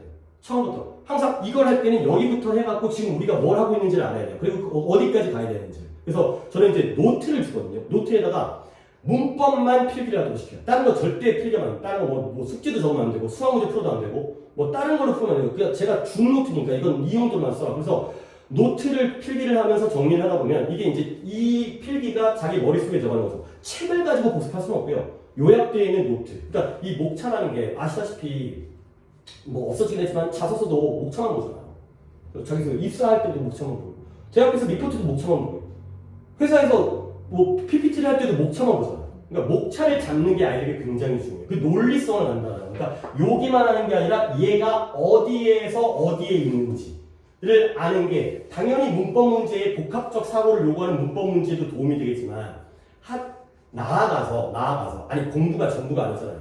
그래서 우리 아이들이 뭐 공부를 잘하는 애 있고 못하는 애 있고 영어 잘하는 애 있고 수학 잘하는 애 있고 어떻게 될지 모르잖아요. 정말 어찌 될지 모르겠지만 얘가 어떻게 될지 모르겠지만 다 잠재력을 가지고 있는 아이들인데 이 아이들이 아니 영어를 잘해서 끝나는 게 아니라 이렇게 좀 논리적으로 사고할 수 있는 방법, 논리적으로 사고할 수 있는 연습 이런 것들이 좀 지금부터 되어야지만이 이제 아니 혹시라도 다른 길을 가더라도 회사에 취직을 했는데도 이렇게 하는 거구나. 그러니까 전 아이들한테 얘기해요. 목차를 잘 잡아야 된다. 목차. 그러니까 지금 우리가 뭘 하고 있는지 내용은 기억을 못하더라도 각 제목들은 기억해야 된다. 이거죠. 그래야지 이제 이 구역들이 만들어지고 그리고 더 어려운 거 집어넣고 더 심화된 거 어려운 더 다양한 거 집어넣고 이렇게 했을 때 어디선가 뭘 필요로 할 때 거기서 그걸 다 꺼내서 써먹을 수가 있다는 거죠. 시험 문제를 다 풀 수가 있다는 거죠. 물론 이상이 합니다. 현실은 쉽지 않죠. 현실은 이렇게 하기가 진짜 쉽지 않은데 뭐 그리고 또 이제 뭐 약간 또 그거 있잖아요. 근데 또 이제 여기까지 오니까 또 제가 그 있잖아요. 그 두려움의 경제학. 그러니까 소비자들한테 계속 두려움을 주는 거죠. 이렇게 하죠. 안 그러면 큰일 나요. 막 이런 거. 근데 사실 뭐 다들 그렇게 이제 뭐 어떤 마케팅이든 이게 이제 하나의 마케팅 기법이기도 하지만 너무 또 불안해하실 필요는 없어요. 그러니까 우리 아이만 그런 게 아니라 다 그런 시대에 살고 있는 아이들이기 때문에 아이들 보면 다 이제 어떤 활자에 굉장히 거부감을 느끼잖아요. 책 읽고 글자 읽는 거. 다 이미지, 영상 이런 거에 익숙했기 때문에 뭐 이제 그 시대를 살고 있는 아이들이기 때문에 뭐 크게 너무 걱정. 저도 자식을 키우고 있는데 우리 애도 그래요. 공부를 안 시킬까 생각하고 있어요. 어쨌든 근데 이건 또 이제 그런 부분이긴 해요. 그러니까 너무 또 이제 약간 걱정하실까봐 제가 먼저 그 얘기를 먼저 드리고요. 또 더 잘 할 수 있는 아이들이기 때문에 그러니까 이 결론은 뭐냐면 고등학교 올라가서 성적을 올릴 수 없다는 거예요. 이게 그 진학사 전형인데요. 진학사 큰 교육기관이죠. 40만 명을 표본조사했대요. 엄청나죠. 거의 이제 한 학년 통째로 표본조사했는데 1학년에서 성적 올라갈 때 이거 내신입니다. 수능이 아니라 내신인데요. 1학년에서 2학년 성적 올라갈 때 한 등급이라도 오른 애들이 12%. 그 다음에 오른 애가 13%. 그 다음에 떨어진 애가 12%. 결국 4분의 3은 등급 변화가 없다는 거죠. 그리고 그러니까 2개 등급은 더더욱 3등급이 1등급 되는 경우는 또 거의 다 없다는 거죠. 그러니까 이제 거의 이제 성적은 중학교 때 결정이 된다는데 솔직히 뭐 그렇게 생각하실 필요는 없고요. 그러니까 물론 그런 걸 통해서 중학교 때 열심히 공부를 해야겠다라는 어떤 이제 그런 이제 위기의식이라든가 이런 어떤 동기부라든가 그런 게 되는 건 좋은데 굳이 또 막 이런 것 때문에 중학교 때 공부 못하니까 망했네. 굳이 그렇게 생각하실 필요는 없을 것 같아요. 그러니까 저는 고등학교 때 진짜 늦게 터지는 아이들도 있어요. 늦게 터지는 아이들. 그러니까 정말 재수해가지고 정시가 쉬운 길은 절대 아니지만 정시가 정말 쉬운 길은 절대 아니긴 하지만 그렇게 원하는 대학을 가는 아이들이 있고 근데 물론 그게 확률이 작기 때문에 대사의 아이가 아니기 때문에 이왕이면 아이들이 처음부터 잘 대비해가지고 조금은 수월하게 조금은 안정적으로 가기를 바라는 마음에 하긴 하지만 근데 그렇다 하더라도 그게 안 됐다고 해서 무조건 아이들의 미래가 어떤 뭐 당연히 어머님께서도 본인께서도 그렇게 느끼시겠지만 그런 건 절대 아니라고 생각해요. 그래서 이제 뭐 아이들한테도 저는 강사이기 때문에 공부하지만 공부가 전부는 아니다. 근데 이걸 이렇게 내가 그러니까 누군가 지시하는 대로 내가 해야 되는 거 의무사를 갖다가 지키는 과정 자체가 저는 굉장히 중요하다고 생각해요. 사실 해서 잘 되면 좋고 안 되더라도 그래도 배운 건 있잖아요. 이렇게 짜임새 있게 뭔가를 준비해야 되고 약속을 지켜야 되고 내가 하겠다고 한 거는 꼭 이제 거기에 대해서 할 거는 해야 되고 그런 부분들을 하는 것만으로도 아이들에게는 정말 쌓이는 것들이 있죠. 저는 있다고 생각하거든요. 그러니까 이제 아이들이 발전하는 모습 그리고 하다못해 단어를 막 통과를 못하는 경우도 있을 거 아니에요. 그러면 그냥 이제 우리 이 공간이 이제 여기가 우리 학원 처음 오신 거 아니잖아요. 그래서 이제 아래쪽에 강의실 학원 방문을 처음 오신 거예요. 저희 3층이 시우시죠? 네.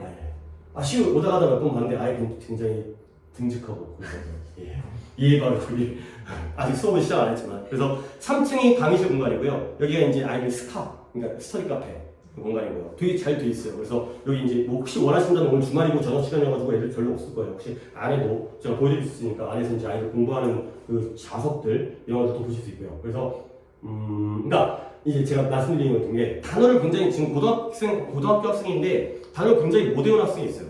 그러니까 이제 그동안 많이 안 외웠고, 그러니까 많이 안 외웠기 때문에 똑같은 영화를 외운다 하더라도 자기는 거의 몰라요. 모르다 보니까 외우는 게 얼마나 힘들겠어요. 근데 그렇다고 하더라도 제가 얘한테 고등학교 2학년인데 단어 양을 줄여줄 수는 없어요. 그래서 그만큼 따라 붙어야 되거든요. 근데 대신 이 아이한테는 매일 수업 때마다, 그러니까 일주일에 3번인데 수업 전에 제가 여기 세미나실 옆에다가 그 아이 반별 공간이 있거든요. 거기다가 미리 시험지를 둬요.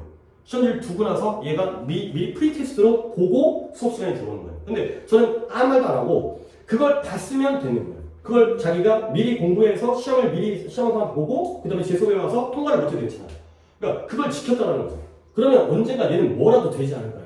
그런 거죠. 그러니까 물론 단어 잘 외우는 애 있고 못 외우는 애 있고 뭐 수학 문제 잘 푸는 애 있고 못 푸는 애 있고 근데 꾸준하게 내가 약속했던 걸 지킨다는 거 그것만으로도 진짜 아이들은 그게 쉽지 않잖아요. 우리도 쉽지 않은데 그 애기들이 그걸 다 어떻게 하겠어요. 근데 그걸 지켜준다는 거 그런 것들을 저는 또 굉장히 높이 평가를 합니다.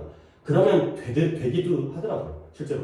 그래서 이제 저의 이제 커리큘럼인데요. 사실 지금 이 커리를 하잖아요. 근데 이게 이렇게 가야 되는 커리거든요. 중학교 때. 그래도 영어의 시간을 지금 현재로서는 영어 수학이 중요 과목이잖아요. 아직까지 영어가 중학생들한테 중요 과목이기 때문에 중학교 때 이런 기출들을 많이 봐줘야 돼요. 많이 봐줘야 돼요. 그래야지 이때 이런 것들을 하고 그러니까 기출은 고1, 고2, 고3 다 평가원 그 다음에 교육청 기출이에요.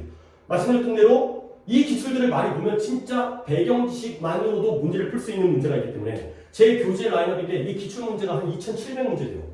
근데 예를 들어서 제가 작년에 딱 왔을 때 지금 1년 됐다고 했잖아요. 고3 때 같이 공부를 시작한 애들은 여기부터 시작했어요. 이게 다 안 된 상태였어요. 그러니까 너무 힘들어요. 너무 힘들어요.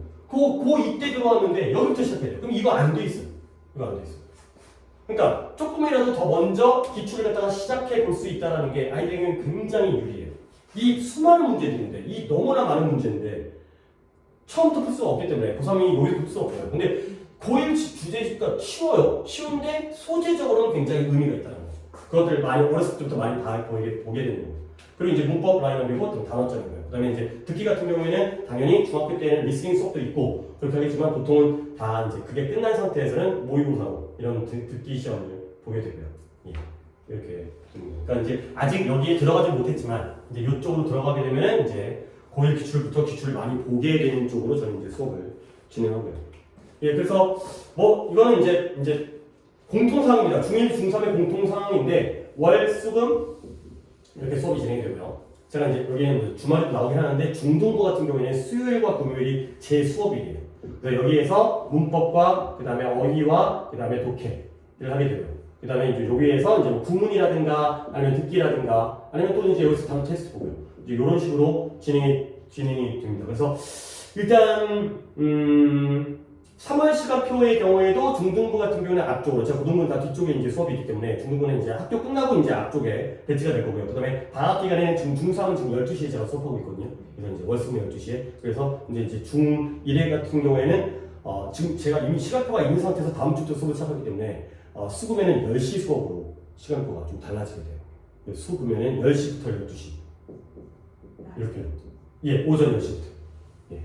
그리고 이제 지금 월요일 날은 제가 월요일 날이 4시부터 10시에 수업인 걸로 알고 있거든요. 그 다음에 수금이 3시부터 5시? 지금 현재가 그렇게 됐을 거예요. 수요일 금요일 수업이. 그러니까 그 선생님께서 이제 말씀을 다 하시다가 이 부분을 저한테 이제 토스를 해주신 상황이 되고. 그래서 뭐 이 부분은 이게 제가 알고 있기로 이게 맞아요. 중1의 경우입니다. 예비 중1. 중1의 경우에는 월요일 날이 4시, 6시고 그 다음에 수금이 3시, 4시. 근데 이제 요게 요렇게 바뀐다는 거죠. 수요일, 금요일. 다음 주부터. 예. 그 마지막 한 주만이잖아요, 그러면. 어차피 3회부터 계약이니까. 아, 지금 제가 말씀드린 건 지금 내일부터 그러니까 이번 주 일요일 기준입니다. 2주. 예. 2주 동안.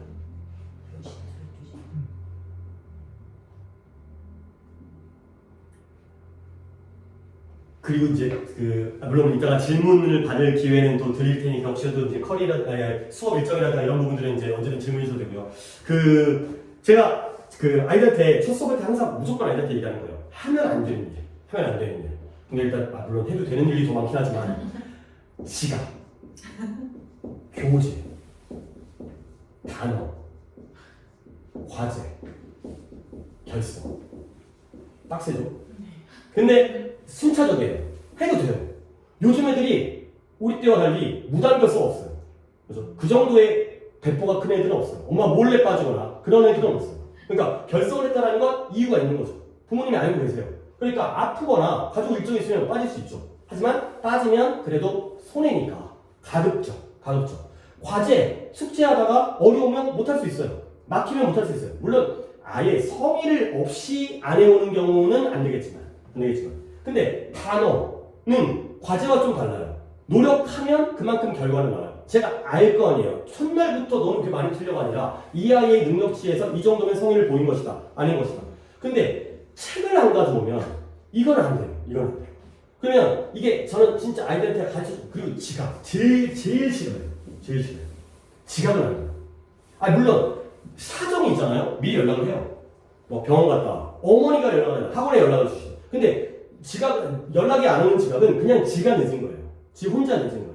근데 이게 항상 저도 이런 얘기하면서 애들한테 제가 근데 꼰대처럼 느껴질까봐 이게 제일 걱정되는데 자기가 지각하면 자기한테만 손해라고 생각해요. 근데 그게 아니잖아요. 얘가 왜 안 오지? 신경 쓰이고 그 다음에 시작을 해야 되나 말아야 되나? 금방 오는 건가? 아니면 아예 늦게 오니까 영상을 틀어야 되나? 이런 걸 하다 보면 나머지 모든 사람에게 영향을 미쳐요. 교재를 안 가져오는데 멀뚱멀뚱 팔짱 끼고 수업 듣게 할 수 없잖아요.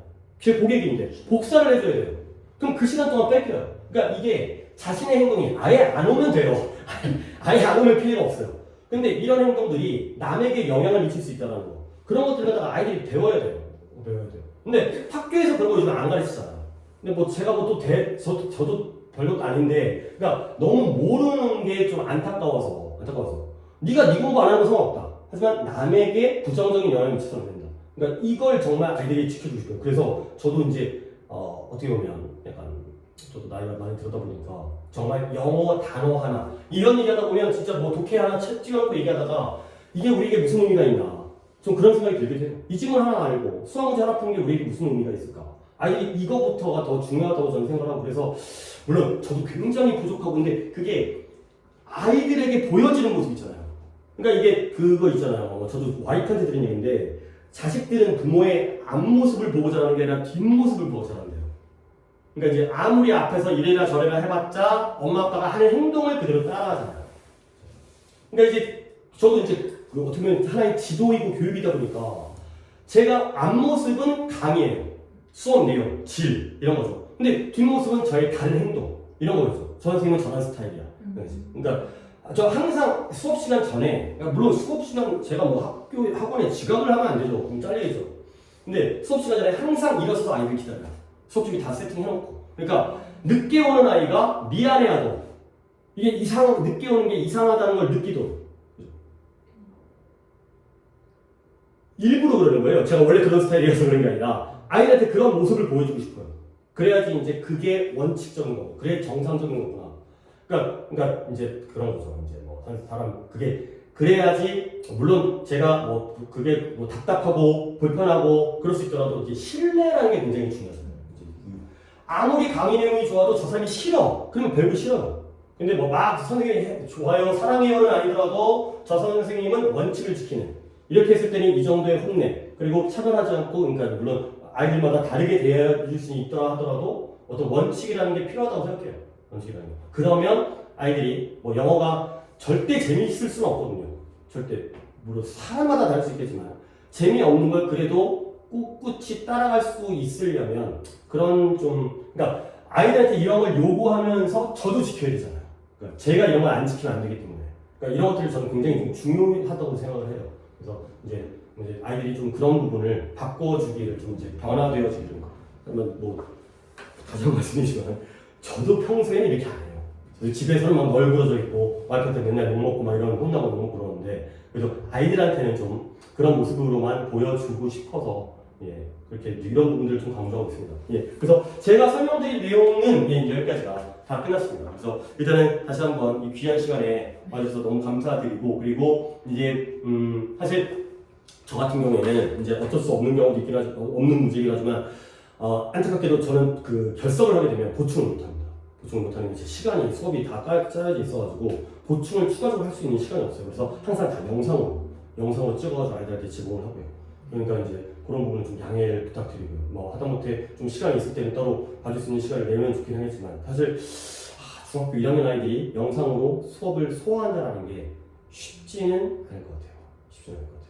네, 그러니까 가급적이면 뭐 결석치까지 없기를 바라고 그 다음에 뭐 정 안 되면 사실 중학교 1학년을 맞는다는 것만큼 저도 거기에 대한 대가를 치러야 된다고 생각하거든요. 그러니까 고3들 수업하듯이 똑같이 하지는 않을 거 아니에요. 내용적이든 방식적이든. 뭐 그렇게 되면 저도 좀 방법을 모색할 수 있습니다. 왜냐면 중학교 아이들의 수업 요일은 수금이지만 제가 주말에는 나올 수 있는 시간도 있거든요. 그럼 이제 주말에라도 불러갖고 몰아가지고 이제 보충을 해준다거나 그럼 이제 지가 싫어서도 안 듣겠죠. 하여튼 뭐 여기까지 설명을 드렸고요. 그 다음에 혹시라도 이제 제가 생각하지 못한 궁금증들이 오히려 또 계실 수가 있어가지고 이제 질문 같은 거 있으시면 좀 받도록 하겠습니다. 다음 주 이제 월요일부터 그러면은 시간이 바뀌는 거예요? 월요일 시간은 그겁니다. 월요일 시간이 원래가 4시부터 10시거든요.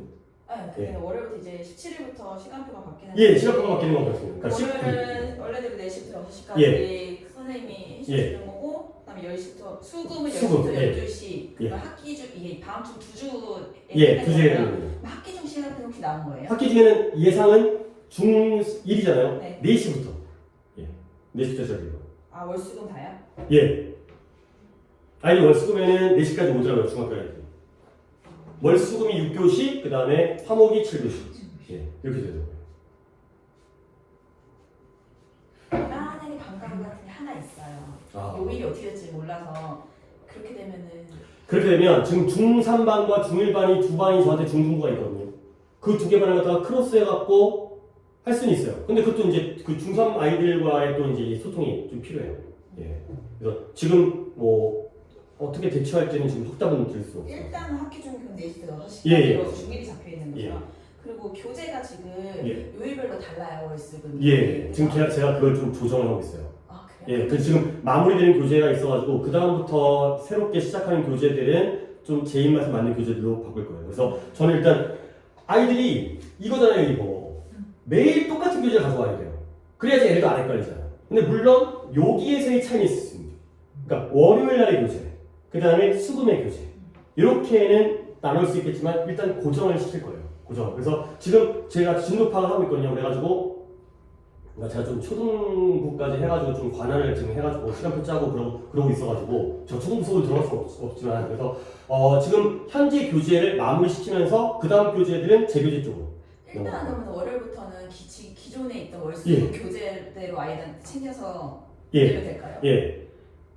일단은 그렇게 보내주시고요. 그 다음에 제가 이제 주말, 그러니까 오늘이 토요일이죠. 예.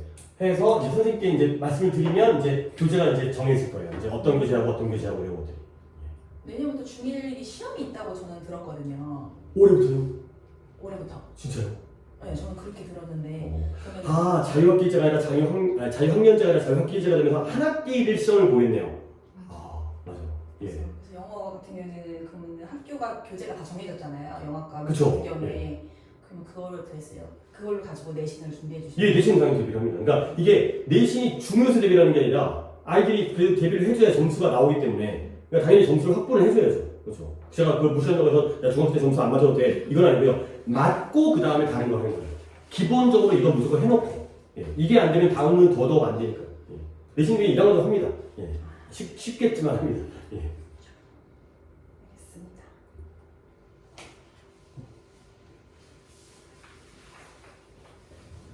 시간은 거의 딱 7시 30분, 1시간 반 정도로 진행이 된다.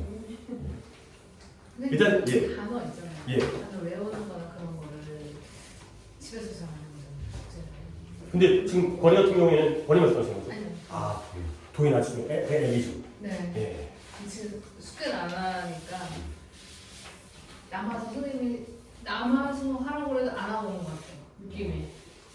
그리고 스터디 카페에서 좀 해라 그래도 저를 못하는 것 같아요. 알겠습니다. 좀 제가 예의 주시할게요. 관심을 가지겠습니다. 그러니까 처음에는 일단 일주일은 안 혼낼 거예요. 일단 아이를 파악을 저도 이제 들은 얘기는 있습니다만 아이를 파악을 먼저 하고 아이가 약간의 그 나포라도 좀 형성을 해놓고 그러고 나서 조금씩 단계를 높일게요. 그래서 이제 안 하면 내 손해구나를 본인이 느껴야 돼요. 자기가 안 하면 남한테 피해를 입히면 안 되잖아요. 지가 피해를 받아요. 너무 아이들한테 타이트할 수 있겠지만 식단을 다니면 또 늦으면 아주 그냥 눈물나고 좀 힘들어요. 집에서 얘기를 해도 잘 안 돼요. 안 됐죠. 이제 안 들을 나이시죠. 일단은 오늘 뵙고 저를 좀 그래도 보여드렸으니 제가 이제 어떤 방향으로 진행하더라도 일단은 좀 지켜봐 주시고요. 그 다음에 물론 당연히 어떤 문제가 생기거나 그럴 때는 언제든 학원으로 또 이렇게 연락을 주셔서 좀 피드백을 주시는 것도 저에게 또 도움이 되겠고요. 저도 이제 약간의 저도 걱정하면서 수업 들어가거든요. 이제 우리 애기들을 또 이제 어떻게 이제 잘 구슬려갖고 잘 사람 만들까 이런 것들 걱정을 하고 들어가기 때문에 사실 고3 들어갈 때보다 더 신경을 많이 써요. 신경 쓰이죠. 뭐 내용적인 부분이 아니라 애들 눈치 봐야 되고요. 애들 눈빛 봐야 되고 이런 부분 때문에 일단은 저도 최대한 아이들에게 맞출 수 있도록 아이들 눈높이에 맞출 수 있도록 그렇게 또 노력을 할 테니까요. 하지만 계속적인 방향은 이쪽이 맞다라는 거 부모님께서 좀 이해를 해주시면 감사하겠습니다. 오늘 다시 한번 감사드리고요. 오늘 저는 개인적으로 좋은 시간이었던 것 같아가지고 저는 좀 좋았습니다. 감사합니다.